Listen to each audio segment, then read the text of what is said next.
Hello, welcome to another episode of Fireside Chats with Belfer Fellows. My name is Ahmed Sultan, and I'm the Associate Director for Research and Technology Policy at the ADL Center for Technology and Society, otherwise known as CTS. The Belfer Fellowship was established by the Robert Belfer Family and CTS to support innovative research and thought leadership on combating online hate and harassment for all. Fellows are drawn from the technologist community, academia, and public policy to push innovation, research, and knowledge development around the online hate ecosystem. ADL and the Center for Technology and Society thank the Robert Belfer family for their dedication to our work and their leadership in establishing the Fellows Program. In today's episode, I'll be speaking with a Belfer Fellow from the 2019-2020 cohort, Professor Brendan Nyhan. Professor Nyhan is an American political scientist and professor in the Department of Government in Dartmouth College. He is a leading researcher and thought leader on misinformation, misperception, and conspiracy theories. He is the author of the book All the President's Spin, a New York Times bestseller that Amazon had named one of the 10 best political books.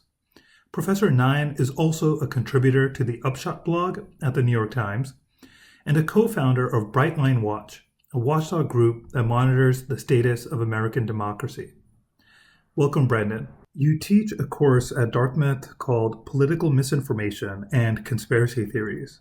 You explore the psychological factors that make people vulnerable to misperceptions and conspiracy theories, and the reasons that corrections so often fail to reduce the prevalence of these phenomena. Could you explain to our listeners why political misinformation and conspiracy theories spread so quickly, and how does social media figure into all of this?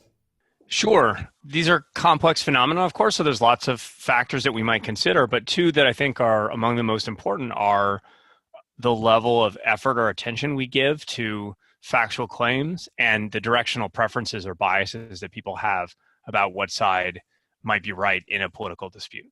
So there's a lot of research that suggests that people don't think especially carefully about factual claims upon initially encountering them. And we may need to be nudged to think a little bit harder to introspect on whether a claim might be accurate. And if we're not nudged in that way, we might default to accepting a claim is true or not scrutinize it adequately. Similarly, if we encounter a claim that seems to reinforce our political predispositions, we might be more likely to accept that claim if it seems to accord with how we'd like to understand the world or which side we'd like to be right in politics or religion or some other kind of different social difference that's relevant to people's identity. So these factors, of course, are ones that are prevalent across human history over time and around the world. There's nothing specific to now exactly. And in fact, contrary to people's suspicions, we don't have systematic evidence that these problems are worse today. But there are reasons for specific concern. One is here in the United States, polarization is especially intense. And in that context, those directional preferences that people may have may influence what claims they're likely to accept as true. So we may be more vulnerable to these claims that correspond to our political predispositions in a time of high polarization. And in addition, of course, the social media platforms that you mentioned in your question can help these claims to circulate. So even if these kinds of claims existed in the past, social media is an especially efficient transmission mechanism to help them disseminate. And also importantly, to incubate the most effective false claims, the ones that go viral most easily, that are memorable and replicable in the sense that ideas can travel. Social media can breed versions of these claims that can then disseminate out into the world, right? With the QAnon conspiracy theory being just one recent example. In 2019, you authored a really interesting op-ed about anti-vaccine misinformation on social media in a piece for the New York Times. You wrote, "Such misinformation can have a great deal of influence on public health when it has a force of law behind it, far more than social media alone. And now with the coronavirus, we're noticing a kind of inverse of this trend, as misinformation on COVID-19 on social media has an outsized influence when it has an absence of law and governance behind it. What are your thoughts on how social media companies have handled coronavirus misinformation? And what are the implications for public health discussion on the internet going forward? Yeah, this is a great question. So the op-ed that you wrote about, let me first summarize the argument I was making there. The idea that I wanted to drive home to people is that anti-vaccine sentiment may not be driven by social media in the way that it might seem. The concern I have is that sometimes we confuse correlation for causation. We observe presence of anti-vaccine sentiment and misinformation on social media, and we attribute that sentiment to social media. Now, we do know social media can help these claims to disseminate. I don't want to suggest it plays no role, but we know that since vaccines were invented, there has been significant anti-vaccine sentiment. It has not been established that social media has made those problems worse. In fact, as I noted there, that what's really seemed to drive vaccination levels in this country has not been social media, but the public policies that govern access to public schools and the exemptions that are allowed from those policies. Right? So when your child enters kindergarten, they typically have to be immunized, and there are varying state policies for how you might be exempted from those requirements. Misinformation helped create pressure on the political system to reduce those exemptions, and that had an important influence on levels of immunization, right? In the states that loosened those exemptions more, vaccination levels went down more. So that what that highlights is the importance of misinformation in influencing public policy. Now, so turning to the social media companies, I don't want to suggest that anti-vaccine content on social media is not harmful. Of course, it could be.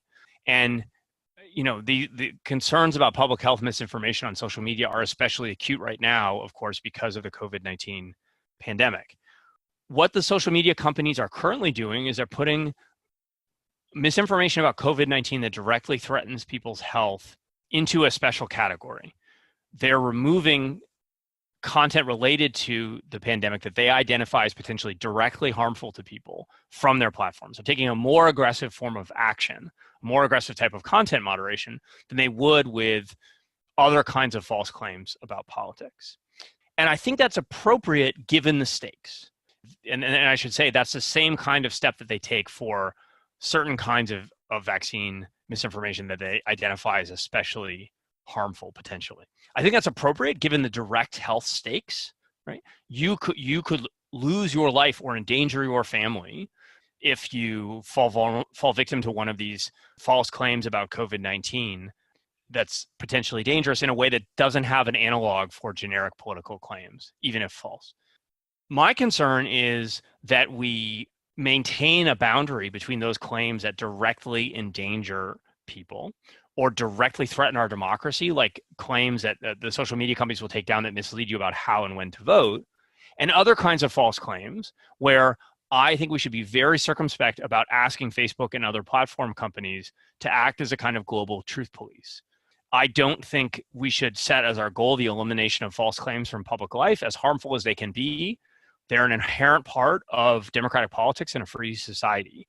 And I think people haven't really thought through carefully what it would mean for Facebook to apply that level of scrutiny to every claim on the platform, even if false.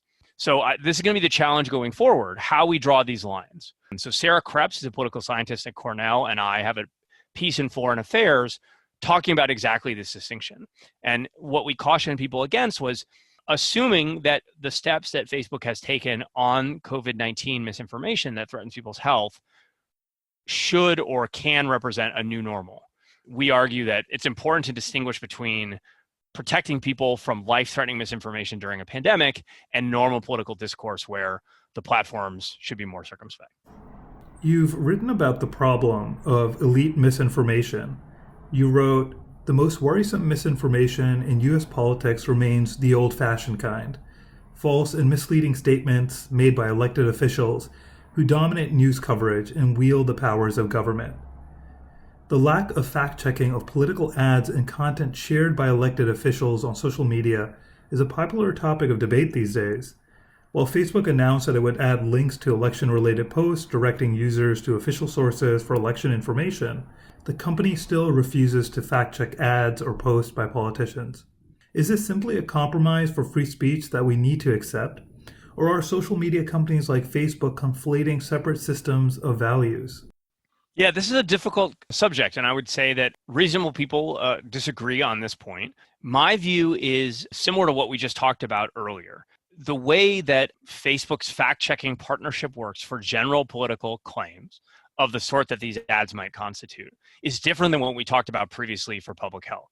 There are third-party fact-checkers who evaluate the claims that are being made. If they identify a claim as being false or misleading, Facebook reduces its prominence on the platform. They don't remove it altogether.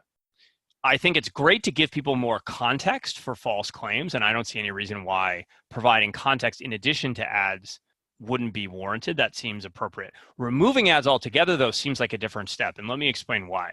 Under the current regulatory regime that's in place in this country for television advertising, which is one of the most important forms of political advertising, we actually require that broadcast companies carry ads by declared candidates.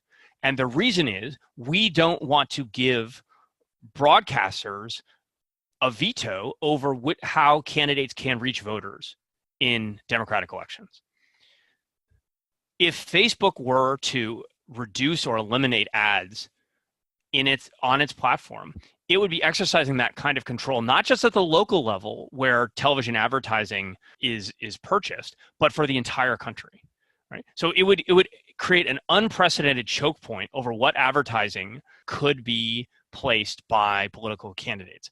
I don't think that's something we should be comfortable with in a democracy. And the thought exercise that I ask people to go through is to think of their least favorite fact check of their most favorite politician, and then ask if you would want an ad making the claim in question to be vaporized for the entire country in what might become one of the most important ways that politicians reach voters, because that's what people are asking Facebook to do. And they are the whole game in town. Given their scale, they are the online social media platform that reaches more people than anybody else, right? We talk about Twitter a lot in the media, but average people don't use Twitter to nearly the same extent as Facebook. So if they do this, they're doing it nationally, right? And we thought this was such a concern that we said broadcasters have to run these ads from declared candidates over the airwaves because they're scarce. Now, it is true that local broadcasters, or that broadcasters who are not broadcasting over the air, can make decisions about what ads to air. They can take ads down, but even those decisions are decentralized, right? So it could be that a broadcaster in Pittsburgh or a broadcaster in Detroit says, we're not going to air this ad, it doesn't meet our standards. Those decisions can be made in a decentralized way that I think, and on a station-by-station basis or a network-by-network basis, that I think is much less worrisome than Facebook making them for the whole country. The last thing I'll say about this that I really would encourage listeners to think about is that the effects of these ads are often overstated. People have a model of digital persuasion or political persuasion in general that does not correspond to what the best science suggests. It is extremely hard to persuade people. It is extremely hard to change people's minds. The best estimates of even television advertisements, which are high intensity, high emotion, with strong visuals and audio, suggest that their ads are very small, almost zero, not quite, and dissipate very quickly. Now imagine it's a Facebook ad that passes by you for 1 second or a fraction of a second, and you may not even see it, right? It literally just passes by you in your feed. What effect does that have? Now, we need to learn more about what effects those have, but it's not all powerful. And even people, I'm sure, are thinking about things like micro-targeting. There's no evidence that makes ads magically all powerful. Either most of the claims in that area are snake oil. The famous firm Cambridge Analytica did not have the magical powers that were ascribed to it to change people's minds, whether it's misinformation or not. Are there things we could talk about in terms of disclosure of online advertisements? Of course. Are there concerns about truthful online advertisements that we should think about? Of course. But in an arena like this, I'd prefer more speech to suppressing speech. And I think that's the at least for now, the right approach. Much of the conversation surrounding online misinformation focuses on the role of social media. Yet we know that there are many players in the internet stack responsible for the spread of conspiracy theories and misinformation. For instance, fake news sites have played a considerable role in spreading misinformation. While they're amplified through social media platforms, they would continue to exist even in the absence of social media. In fixating on social media, are we glossing over players in the internet stack that should also receive more scrutiny? Yeah, I think that's an important point. And let me point to a few different groups that we should think about. One are the ad networks. So the business model for many of the untrustworthy news publishers that came to prominence in 2016 was dependent on attracting traffic from Facebook and monetizing it via online ads on websites. To the extent that those ad networks apply greater scrutiny to who's able to participate on their platform, the harder it will be to monetize this kind of low quality content, right? And people have there's no constitutional obligation to be able to monetize online traffic, right? There's no, free speech issue with membership in ad networks. So I think we need to think carefully about the financial incentives here. And along those lines, even though it's true that some of these sites would continue to exist without social media, the social media companies did make it lucrative enough to induce people to enter those markets who previously weren't part of them, because you could attract large audiences to new websites very easily, monetize that traffic, and now even if your website gets recognized as producing low quality content and starts being penalized by the platforms, you may have already monetized that and you just go on and start a new one. So there's a kind of process where we need to think carefully about how to reduce the financial incentives to enter these markets and to keep producing these kinds of low quality content, which often includes false and misleading information. So that's one point. I think we need to think about the financial incentives. There's another set of publishers who are adjacent to that are sometimes called hyperpartisan. So these are publishers who aren't as completely disreputable as the kinds of untrustworthy publishers I've described before. Much of what they're writing at least has some basis in truth. They're, somewhat more reputable and so forth, somewhat more, less of a fly-by-night operation. But even still, essentially what they are doing is trying to profit from polarization, creating content that will inflame people, driving engagement on social media platforms, which they can in turn monetize. And they may not produce stories that are made up out of whole cloth, but many times they will tweak the presentation of a story in a way that's intended to activate people and to give them a misleading impression of some event that might have taken place. The final player I think we should think about are political elites, who we haven't talked about directly, but I really want to emphasize their role here. We know that many of the most important misperceptions and conspiracy theories are created or amplified in important ways by political elites. Donald Trump himself used a birther myth to help rise to political prominence. Sarah Palin coined the death panel myth. The list goes on and on and on. And political elites play an especially powerful role for a couple of reasons. First is they have access to very large audiences, either directly, in the case of people like Trump, or through the mainstream media because of their positions.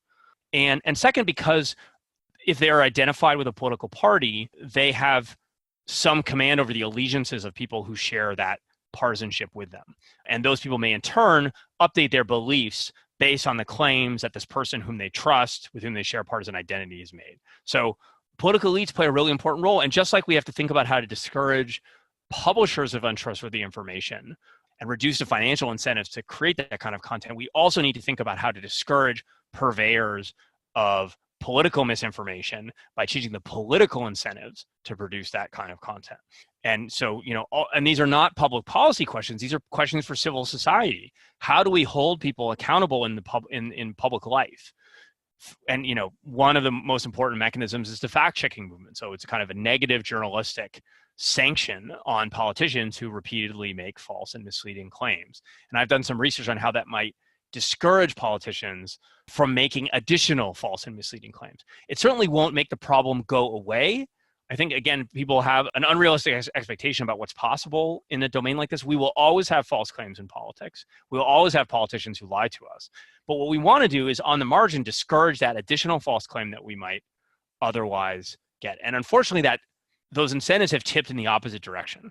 The sanctions for making baseless claims in public life have arguably decreased, and the rewards in terms of the kinds of prominence you can get, the partisan support you can attract, and so forth, are arguably greater.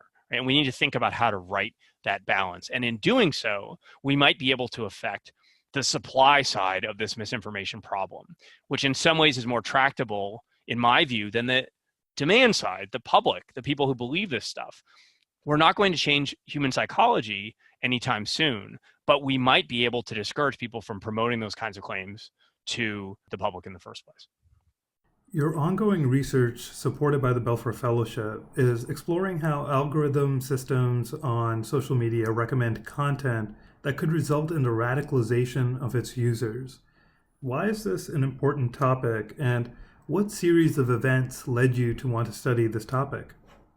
Yeah, I think it's a very important topic. My co-authors and I are quite grateful for the support. We wanted to study this topic because so much of the information that comes to us in the digital age is processed through these algorithmic recommendation systems. The worry that many people have expressed is that those systems may increase the skew in the information people are exposed to, and in their most extreme forms, potentially expose people to this kind of extreme or radicalizing or hateful content that they otherwise wouldn't have seen. And so our study is, people express this in terms of have expressed these concerns when it comes to Google's search algorithm. They've expressed these concerns when it comes to Facebook's recommendation algorithm in the newsfeed. But I think they're most acute in the domain that we're going to be considering, which is the YouTube recommendation algorithm. And YouTube is a platform that's had a very visible and worrisome extremist element. And I think there's two reasons to worry in particular about that platform. The first is that video content may be especially engaging. It may pull people in or have greater effects, especially when consumed at high volumes, than simply seeing a text article or getting a search result in the way that you might on Facebook or Google. The second is that the YouTube algorithm is uniquely powerful for driving engagement because of the autoplay feature. On Google, you have to go type in a search query and get the results in order to be exposed to the algorithm, and then nothing happens afterward. Google doesn't start sending you to showing you other results, right? Similarly, on Facebook, you open the feed. Of course, if you keep scrolling, it will keep showing you recommended content, but it doesn't quite have the same property of the kind of branching that a YouTube algorithm in its worst potential forms might create, where you watch one video on a topic that is adjacent to extremist content, and then the recommendation algorithm says a video that's similar to the one you're watching, which you've now indicated interest in, is in this adjacent content area, which is actually this area of extremist content, right? So it might be you're watching a documentary about the 9/11 terrorist attacks, and from there you go to extremist content, or you watch a video about gender, and from there you go to kind of hateful anti-feminist content, and so forth, right? You watch something about the Holocaust, and then you go to anti-Semitic content. Now, almost everything that we know about this domain is anecdotal. It's very hard to study. YouTube has taken substantial steps in the last year in particular to try to limit the spread of harmful extremist, hateful content on its platform, and those seem to be helping, but there's still a lot to learn. And so what we hope to be able to do is to learn more about what the recommendation algorithm is promoting to people and to whom it's promoting those recommendations, which is something we know almost nothing about. From the outside, all we can observe are view counts and things like that don't tell us about the kinds of questions that we think are most important. And so ultimately what we hope to do is evaluate this claim that people who fall down a YouTube rabbit hole are being radicalized or being induced into extremism. That's a very worrisome conjecture given how much YouTube content is being consumed, which I think people often underestimate, especially if you're not the kind of person who is in the group that consumes a great deal of YouTube. But for the people who consume YouTube, there's a substantial fraction who consume a lot. And so, even if this is not a mass phenomenon in the sense that the median American is consuming an hour plus of YouTube a day, there are millions and millions of people who are. And so even if this content is having these effects on a subset of those people, that may be still quite a substantial number, and thus a major topic for concern. So we're very excited about this research, and we look forward to sharing the results more with everyone as soon as we can. Misinformation is bound to be rampant leading up to the 2020 general elections. For my last question, could you provide some tips to our listeners on how they can discern between misinformation and real news and how they can protect themselves from political misinformation campaigns? Yeah, so this is a hard question. I get asked this question a lot, and I wish I had the perfect answer. Let me offer a couple of suggestions. The first is just to stop and think. Is this really true? Does that sound right? It's just that little extra pause and that little extra nudge where you consider the accuracy of a claim that's often enough to help people distinguish more effectively between real and false information. A research group has shown this in a number of contexts, including COVID-19 misinformation. And so I think that's important. And I want to underscore, because these conversations sometimes sound as if the people involved in them are exempt from this. I am not exempt from this. I have retweeted things and realized that I've not considered them carefully and need to reevaluate, right? So we're all subject to these problems. We all need to slow down. We all need to try to be more careful. And I would just say, especially when we're disseminating the claim in question, that's a different kind of act. It's one thing to accept the claim as potentially true. It's another to share it with your whole friend network. And I would just encourage people to really think about the role they play in their social network at such an important time as we approach a presidential election. This is a time when there will be lots of dubious information in circulation. And in your social network, you can be an important influencer. And so that means that's a horrible piece of marketing jargon. But what it does mean is people in your friends and family listen to you. They respect you. You can have an important effect on them, both by refraining from sharing dubious information and also from helping people identify when they've been taken advantage of, right? When they've fallen victim to one of these false claims, but in a respectful way that helps them acknowledge the mistake, which we all can make. So that's one kind of tip, is just to kind of pause. Another is to think about the positive role you can play. And then the last is you can think more specifically about the kinds of features that are common to false claims. Headlines that are too strong, sources you're not familiar with. There's a series of characteristics of false claims that you can look for. And my co-authors and I in the research have found that even just reviewing those for a minute or two can help people do better at distinguishing between true and false claims. So these simple rules like, have you heard of this source before? Does it seem too good to be true? If you keep those in mind, they might help give you some guidance on what's true. And so, and if we all are a little bit more careful in those ways, and if we all do a little bit to help those people in our social network, those effects can accumulate. They won't make this problem go away, but we can be a little bit more resistant to false information than we were in 2016. And I think that could matter. 2016 caught everyone off guard. Many people weren't as sophisticated as I think they are now about misinformation online. I do think we can do better now, and I'm as much as I'm worried about some of the things going on in our politics, this is one area where I do think awareness among voters is higher. So at least the crude kinds of misinformation that we saw circulating in 2016, I hope won't perform as well. Now that's an empirical question, so you should check back with me later. I may be totally wrong, but at least in 2018, we found that the most dubious kinds of untrustworthy publishers really were getting less circulation than they did in 2016. So 2020 will be the test of whether that pattern holds up in a highly conflictual presidential election. It's a tough test, but I hope we can pass it. We really appreciate your time today, Brendan, and we're looking forward to your upcoming research results and excited to see what you find.